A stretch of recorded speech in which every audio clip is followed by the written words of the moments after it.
تو وہ بھی ان کی صدارت میں بھی اجلاس ہو سکتا ہے. ڈپٹی اسپیکر کی صدارت میں بھی انہوں نے آئی تھنک ووٹ کاسٹ نہیں کیا تھا حمزہ صاحب کو, تو وہ بھی اجلاس کی صدارت کر سکتے ہیں. تو اس حوالے سے جو ہے نا پرویز الہی صاحب جو ہیں, اب انہوں نے اس کے اوپر ریئیکٹ کیا ہے. انہوں نے کہا کہ جی گورنر صاحب کی کوئی حیثیت نہیں ہے, کل دوپہر 1 بجے اپوزیشن اپنا اجلاس بلا رہی ہے, حکومت بجٹ پیش کرنا چاہتی ہے تو کرے. ایک جانب پرویز الہی صاحب نے 2 دن تو ویسٹ کیے. اب انہوں نے رات کے ٹائم یہ اجلاس بلایا, یہ اس ڈر سے بلایا کہ جی بلیغ الرحمان صاحب جو گورنر پنجاب ہیں انہوں نے ایوان اقبال میں پنجاب اسمبلی کا 41واں اجلاس جو ہے وہ طلب کر رکھا ہے. اس حوالے سے جی اجلاس بلا لیا گیا اور وہ اس اجلاس میں بجٹ پیش کر دے گی حکومت اور بجٹ منظور ہو جائے گا. اب پرویز الہی صاحب بھی جانتے ہیں, بہت اچھی طرح جانتے ہیں, لیکن پرویز الہی صاحب کی اس بات میں بہت حد تک تضاد ہے. وہ سمجھتے ہیں کہ جی حکومت بجٹ پیش نہیں کر سکتی. حکومت بجٹ پیش کر سکتی ہے, اس لیے کر سکتی ہے کیونکہ حکومت کے پاس بے شک 186 نمبرز کا فگر نہیں ہے, لیکن آئین کہتا ہے کہ پنجاب اسمبلی یا کوئی بھی اسمبلی میں اگر آپ کے پاس زیادہ نمبرز ہیں, اگر حکومت کے پاس لیٹ سپوز 175 نمبرز ہیں اور اپوزیشن کے پاس 168 یا 169 ہے, تو جس کے نمبر زیادہ ہوں گے اس کے ووٹ کاؤنٹ ہوں گے. تو اگر حکومت 172 یا 173 کے فگر سے بجٹ پیش کر دیتی ہے تو بجٹ منظور ہو جائے گا. ایسا نہیں ہو سکتا کہ جی اگر آپ کے پاس اکثریت نہیں ہے تو آپ کا بجٹ منظور نہیں ہوگا. اس کے بعد جس کے نمبرز زیادہ ہوں گے, اگر آپ کے پاس اکثریت کے بعد اگر جس کے نمبر زیادہ ہوں گے, تحریک انصاف ہے یا نون لیگ ہے جو بھی ہے, تو وہ بجٹ منظور ہو جائے گا, اس میں تو کوئی ڈاؤٹ نہیں ہے. لیکن دوسری بات یہ کہ جی بجٹ 2 روز سے تعطل کا شکار رہا, 2 روز تو بجٹ پیش ہی نہیں ہو سکا. اور اس کے بعد اپوزیشن جو ہے وہ یہ بات کرتی ہے کہ اس لیے بجٹ پیش نہیں کرنے دیا جا رہا کہ ہمارے خلاف جو قائم مقدمات ہیں ان کو ختم کیا جائے, ہمارے خلاف جو پرچے کٹے ایف آئی آرز ہوئیں ان کو ختم کیا جائے. جو پنجاب اسمبلی کا اجلاس ہے اس میں یہ مطالبہ رکھا گیا اپوزیشن کی جانب سے حکومت کے پاس کہ جی جو ہمارے خلاف قائم مقدمات ہیں, ایف آئی آرز ہوئیں, جو ہمارے خلاف مقدمات درج کیے گئے, جو ہمارے خلاف وہ آپ نے کاروائی کی, پولیس نے کاروائی کی, یہ سب چیزیں ختم ہونی چاہیے. جیسا کہ ابھی بھی وہ میاں اسلم اقبال صاحب, اس کے بعد ڈاکٹر مراد راز صاحب, یاسمین راشد صاحبہ, حماد اظہر صاحب اور اس طرح کے تحریک انصاف کے کئی رہنما جو جن کے گھروں پر بھی پولیس نے رات کے چھاپے مارے, اس کے بعد کچھ کو گرفتار بھی کیا, کچھ کے خلاف مقدمات بھی درج ہوئے. تو اس حوالے سے اپوزیشن کو بہت سے تحفظات ہیں. تو حکومت نے کہا کہ ہم بیٹھ کر بات کرنے کو تیار ہیں, لیکن انہوں نے نہیں سنی, پرویز الہی صاحب نے بھی نہیں سنی. تو اس بارے میں جو ہے نا حکومت اور اپوزیشن کا یہ جو معاملہ مجھے ایک بار پھر لگ رہا ہے, یا مجھے اس بارے میں کافی حد تک ڈاؤٹ ہے کہ یہ عدالت میں جا سکتا ہے.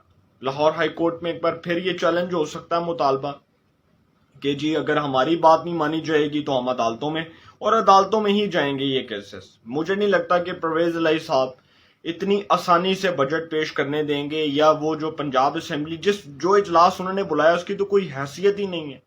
پرویز الہی صاحب نے جو اجلاس بلایا ہے, کیا اس اجلاس میں اگر حکومت نہیں آتی تو کیا وہ بجٹ منظور ہو جائے گا؟ نہیں ہوگا. بجٹ تو حکومت نے پاس کروانا ہے, بجٹ اپوزیشن نے تو پاس نہیں کروانا. تو پھر پرویز الہی صاحب کے اجلاس بلانے کی کیا حیثیت ہوگی, اس کے اوپر بھی سوال اٹھ رہا ہے. اور ہاں, اگر حکومت ایوان اقبال میں اجلاس طلب کر رہی ہے, گورنر نے اجلاس طلب کر لیا بلیغ الرحمان صاحب نے, اور وہاں پر بجٹ پیش کیا جاتا ہے, بجٹ منظور ہو جاتا ہے, تو اس کا مطلب کہ پھر پرویز الہی صاحب کے ہاتھ پھر کچھ نہیں آئے گا. اور پھر پرویز الہی صاحب جو ہیں یہ جس طرح کے اقدامات پرویز الہی صاحب نے کیے ہیں, میں نہیں سمجھتا کہ کسی بھی جمہوری عمل کو تعطل کا شکار ہونا چاہیے, یا کسی بھی جمہوری طرز عمل کو نقصان پہنچانے کے لیے, اس کو ناقابل تلافی نقصان پہنچانے کے لیے اس قسم کے اقدامات اٹھائے جائیں یا ان کو بروئے کار لایا جائے. یہ چیزیں نہیں ہونی چاہیے. اگر ڈیموکریسی ہے, اگر آپ کی پارلیمنٹ ہے تو آپ کا ملک چلے گا, آپ خوشحالی کی طرف جائیں گے. اگر آپ کے ملک میں جمہوریت ہی نہیں ہے, آپ کے ملک میں اگر اسی طرح پولیٹیکل انسٹیبلٹی فروغ دی جائے گی, اور اگر آپ کے ملک میں یہی سب کچھ ہوگا, تو پھر اسمبلیوں کی کاروائیاں چلانے کا یا اسمبلی کو یا ہاؤس کو رن کرنے کا پھر کوئی فائدہ نہیں ہے. ہاں, پرویز الہی صاحب بڑے پن کا مظاہرہ کریں, ایک سینئر سیاستدان, اچھے سیاستدان ہیں, اور ان کو یہ کام نہیں کرنا چاہیے تھا، ان کو یہ طرز عمل نہیں اپنانا چاہیے تھا. ان کو چاہیے تھا کہ ان کو بجٹ پیش کرنے دیتے، کیونکہ بجٹ پیش ہوگا تو عوامی توقعات کے مطابق ریزلٹس آئیں گے. عوام اس کے اوپر ریئیکٹ کرے گی، رسپونڈ کرے گی، اس کے اوپر میڈیا چینلز دکھائیں گے یہ عوام دوست بجٹ ہے، عوام دشمن بجٹ ہے. لیکن میں سمجھتا ہوں کہ اپوزیشن نے حکومت کو خود یہ موقع فراہم کر دیا ہے کہ اب حکومت پر تنقید کرنے کی بجائے اب اپوزیشن پر تنقید کی جائے، تاکہ لوگ یہ سمجھیں کہ جی دیکھو یہ بجٹ پیش نہیں کرنے دے رہے. بات تو پھر وہی آ گئی. اور پھر یہ جو پرویز الہی صاحب جو ہیں، جنہوں نے وزیر خزانہ اویس خان لغاری صاحب کو یہ کہا تھا، اس سے پہلے اگر میں یہ بات کر لوں کہ عطا تارڑ صاحب کے ساتھ جو واقعہ آیا اس کو بھی قابل مذمت قرار دیا جا رہا ہے، اور یہ کوئی اچھا شگون نہیں ہے، یہ کوئی نیک شگون نہیں ہے. ہاں، عطا تارڑ صاحب جو ہیں وہ نون لیگ کے ایک بڑے پرومیننٹ قسم کے رہنما ہیں. بے شک وہ M N A M P A نہیں ہے، لیکن وہ حمزہ صاحب کے معاون خصوصی ہیں، وہ اسمبلی میں بیٹھ سکتے ہیں. پرویز الہی صاحب ڈکٹیٹ نہیں کر سکتے کہ وہ اسمبلی میں نہیں بیٹھیں گے، وہ اسمبلی کے اندر ان کا داخلہ بند ہے، ان کو اجازت نہیں ملے گی اسمبلی میں آنے کی. پرویز الہی صاحب یہ نہیں کر سکتے کیونکہ ان کے یہ اختیار میں نہیں ہے. جب وفاقی حکومت میں شہزاد اکبر، شہباز گل، اس کے بعد عمران خان صاحب کے وہ جو تھے وہ کیا کہتے ہیں اس کو، پرنسپل سیکرٹری اعظم خان صاحب، اس قسم کے لوگ جب اسمبلی میں، قومی اسمبلی میں بیٹھتے تھے، تب تو اس وقت کی اپوزیشن ہنگامہ نہیں کرتی تھی، تب بھی تو وہ لوگ بیٹھتے تھے نا. ندیم افضل چند صاحب بھی عمران خان صاحب کے جو ہے وہ مشیر رہے، ان کے معاون خصوصی رہے، تو وہ بھی بیٹھتے تھے اسمبلی میں. اب نان الیکٹیبل لوگ ہیں جو الیکٹڈ نہیں ہیں، اگر وہ اسمبلیوں میں بیٹھ رہے ہیں تو بھائی وہ بطور ایڈوائزر کے بیٹھ رہے ہیں، وہ بطور وزیر کے بیٹھ رہے ہیں، انہوں نے حلف اٹھایا ہوا ہے. اب جس طرح قمر الزمان قاہرہ صاحب ہیں، وہ وزیر نہیں ہیں لیکن وہ مشیر ہیں امور کشمیر کے. وزیر اعظم شہباز شریف صاحب کے وہ ایڈوائزر ہیں، تو وہ بطور وزیر کے اسمبلی میں بیٹھ سکتے ہیں، اس میں کوئی پابندی نہیں ہے. تو یہ پرویز الہی صاحب جو کر رہے ہیں یہ غلط کر رہے ہیں. پھر پرویز الہی صاحب نے کہا کہ جی جب وہ پنجاب اسمبلی کے باہر آ کر بات کر رہے تھے رات کے ٹائم، انہوں نے کہا کہ جی یہ غنڈہ گردی نون لیگ نے پہلے بھی کی، اب بھی کر رہی ہے، پہلے بھی جعلی طریقے سے حمزہ صاحب وزیر اعلیٰ بنے.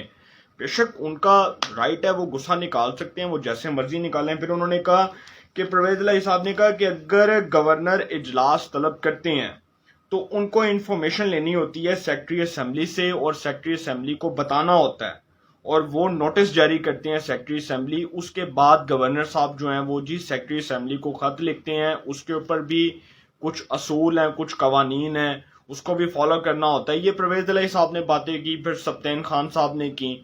سبطین خان صاحب جو اپوزیشن لیڈر ہیں پنجاب اسمبلی میں، تحریک انصاف کے رہنما ہیں. تو میں سمجھتا ہوں کہ یہ معاملہ جو ہے یہ ایک بار پھر کنٹروورسی کی شکل اختیار کر رہا ہے، اور یہ معاملہ اگر بہت زیادہ کنٹروورسی اختیار کرے گا تو میں نہیں سمجھتا کہ یہ معاملات پولیٹیکل انسٹیبلٹی کو ختم کریں گے، بلکہ اس کو مزید فروغ دیں گے اور حالات مزید کشیدہ ہو سکتے ہیں. کیونکہ اگر پرویز الہی صاحب ایوان کو، اس کی کارروائی کو آئین اور قانون کے مطابق نہیں چلا سکتے، تو پھر وہ اسمبلی کو یہ بات ڈکٹیٹ نہیں کر سکتے، حکومت کو یہ بات ڈکٹیٹ نہیں کر سکتے کہ آپ ہماری بات کو فالو کریں یا آپ ہماری بات کے پابند ہوں. جب اسپیکر اسمبلی جو ہے وہ اس قسم کے اقدامات کرے گا تو پھر انگلیاں تو اٹھیں گی. اور آخری بات جو میں کرنے جا رہا ہوں، نون لیگ نے فیصلہ کیا کہ پرویز الہی صاحب کو اسپیکرشپ سے ہٹا دیا جائے. اس کی وجہ یہ ہے کہ نون لیگ کے جو اب ضمنی الیکشن کے اندر جو ریزلٹس آئیں گے، اگر وہ ان کے حق میں آتے ہیں، جو 20 سیٹوں پر اب ضمنی انتخابات ہونے ہیں، جو الیکشن کمیشن آف پاکستان کا فیصلہ تھا کہ پی ٹی آئی کے 20 منحرف اراکین کو ڈی سیٹ کر دیا گیا، 25 تھے، 5 ریزرو تھے. 5 ریزرو کا فیصلہ تب ہوگا جب یہ 20 ضمنی انتخابات کے نتائج سامنے آئیں گے.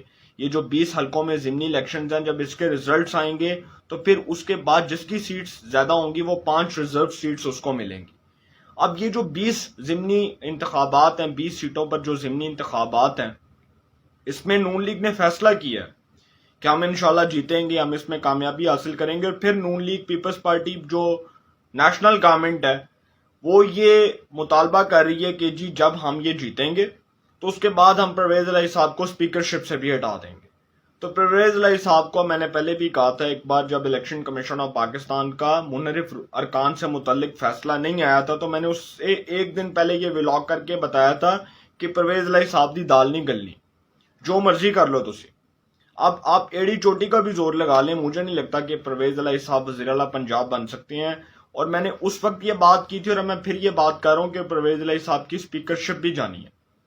آگے جو ہوگا وہ منظور خدا ہوگا، لیکن پنجاب میں پولیٹیکل انسٹیبلٹی جو ہے وہ مزید جنم لے چکی ہے اور حالات کشیدہ ہو چکے ہیں. دیکھتے ہیں یہ معاملہ عدالت میں جاتا ہے یا یہ معاملہ ایوان میں ہی سالو ہو جاتا ہے، اور اگر ایوان میں نہیں ہوتا تو پھر پرویز الہی صاحب کا جو اجلاس ہے اس کی کیا حیثیت ہوگی. جو گورنر صاحب نے بلایا اس میں اگر بجٹ منظور ہو جاتا ہے تو پھر پرویز الہی صاحب کے ہتھے پھر کچھ نہیں آنا. انشاءاللہ اس حوالے سے جو بھی اپڈیٹس ہوں گی آپ کو انفارمیشن ملے گی. انشاءاللہ پھر ملاقات ہوگی. اپنا بہت خیال رکھیے گا. اللہ نگہبان.